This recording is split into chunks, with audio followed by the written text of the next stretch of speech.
Hey everyone, welcome back to another deep dive. Mm. Today we're looking at something, well, I don't know about you, but I find it a little unnerving. We're talking television and social media and, try and look at it all through that Christian lens, right?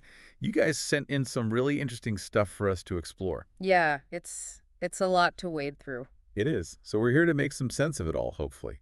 And I think what's so fascinating about this topic is just how easy it is for us to fall into these patterns, without really thinking about what they're doing to us. Right, exactly. So we're going to be looking at some scientific studies, a bit of historical context, even some personal stories about how these screens, our phones, our TVs, might be shaping us in ways we don't even realize. Okay, so let's talk about this whole shaping thing, because one of the sources mentioned something about how watching TV can actually, get this, change our brain waves. Mm. Like it, Yeah. it can put our brain in a state similar to hypnosis.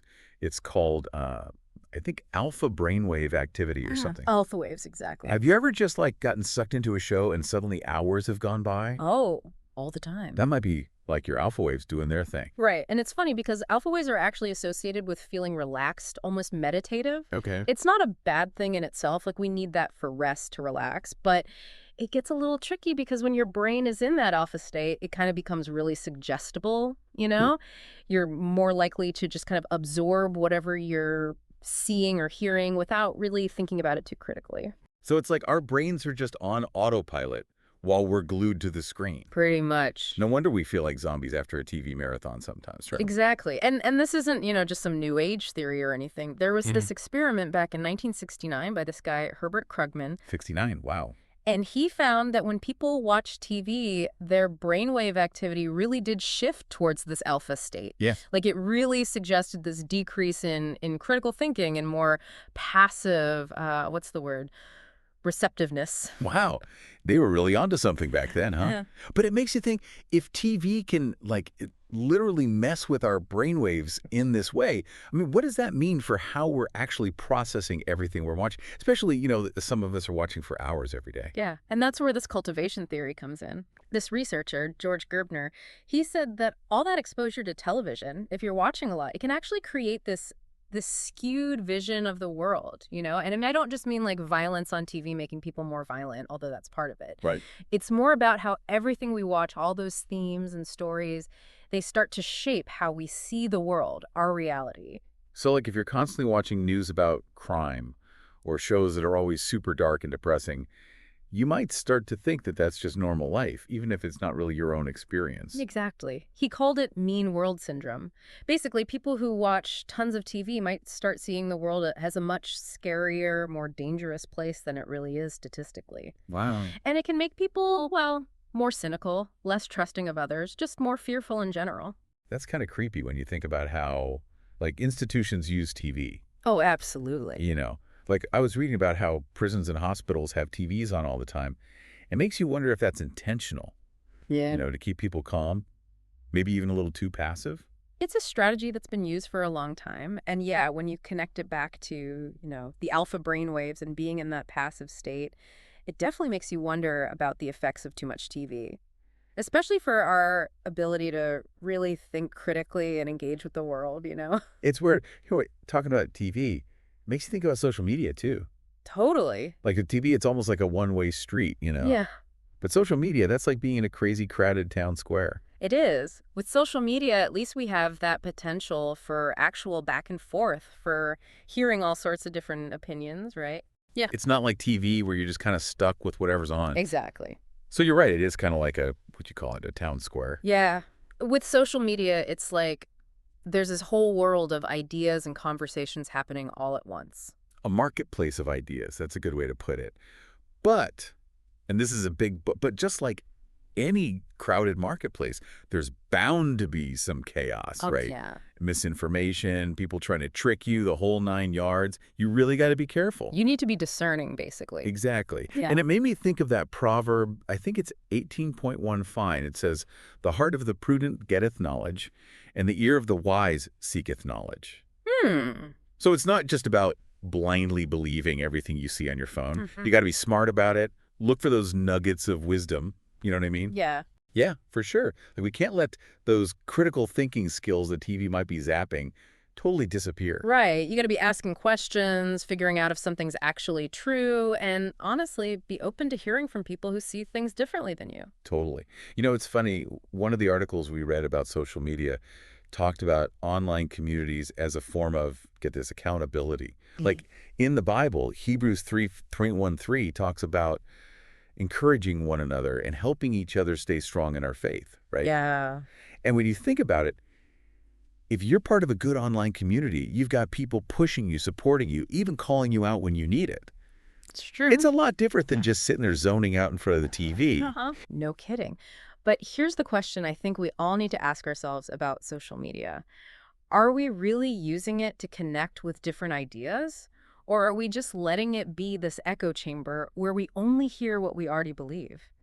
Are we actually looking for different perspectives? Or are we surrounding ourselves with people who already agree with us?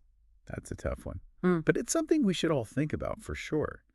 And well, this is where it gets interesting, for me at least, thinking about, being a Christian.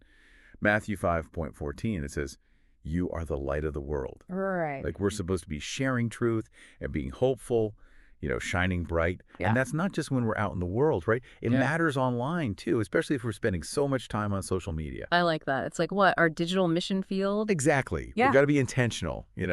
Like, are we really showing Christ's love in how we act online? Yeah. Are we saying things that matter? Are we brave enough to stand up for what's right, even when it's hard? Those are the important questions because it's easy to get sucked into all the negativity online, all the anger and arguing. Our brains just want more, more, more of that drama. It's true. And the more worked up we get, the more likes and comments and all that. It's like, it's designed to keep us hooked, but not for good reasons, if you know what I mean. It's like our brains are craving junk food instead of, healthy stuff. We got to learn to crave those meaningful conversations instead of just mindless scrolling. So if our brains are like always changing based on what we're watching and reading and scrolling through, how do we like hit the reset button? How do we stop feeling like we're just being programmed?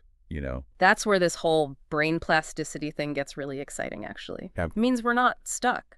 We can actually choose how we want to shape our own minds. It's just like if you sit on the couch all day, your muscles get weak, right? Yeah, But if you push yourself, get some exercise, your body gets stronger. Our brains are the same way. so we need to give our brains a workout too. Well, I like it. But what does that actually look like? Like, how do we make our brains more discerning, less likely to fall for all the tricks out there? it sounds simple, but a good first step is just noticing how you feel after you watch certain shows or spend time on social media. Are you energized, drained, anxious? What's going on? Yeah, that's good. I've definitely got a few shows that I know are going to make me feel stressed, but I still watch them. We all have those. But once you start to see the pattern, you can start to make different choices, right? Replace the stuff that brings you down with things that are actually good for you, mentally and spiritually. And speaking of which, one of the sources we looked at mentioned watching documentaries Oh, yes. as a way to like actively engage with information. We mentioned Tapped. You ever seen that one? I have, yeah. It's pretty eye-opening. It really makes you think about bottled water, that's for sure.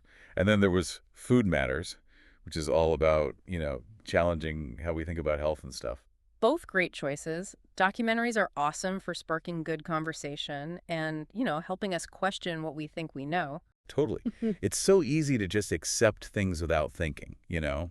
Like, do we really need all these products? Is there really only one right way to do things? But documentaries like these really make you stop and think. Exactly. And honestly, there are so many ways to give your brain a workout. Reading is a great one. I've actually been trying to read more lately. Good for you. It's amazing how easy it is to forget how much you enjoy it. Getting lost in a good book is just different.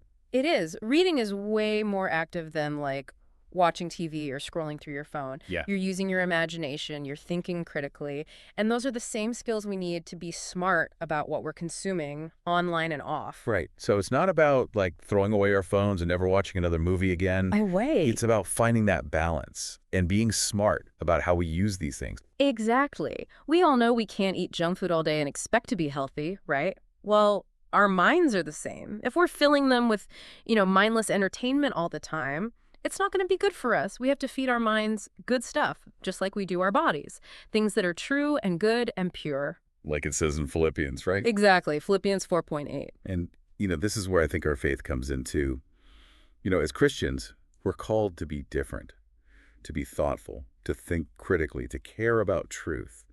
And honestly, that's so much harder to do in this day and age with all the noise out there. It is, but we can do it. We have a responsibility, to be careful about what we consume and to use these platforms, social media and all that, in a way that points people towards God, towards truth. Well said.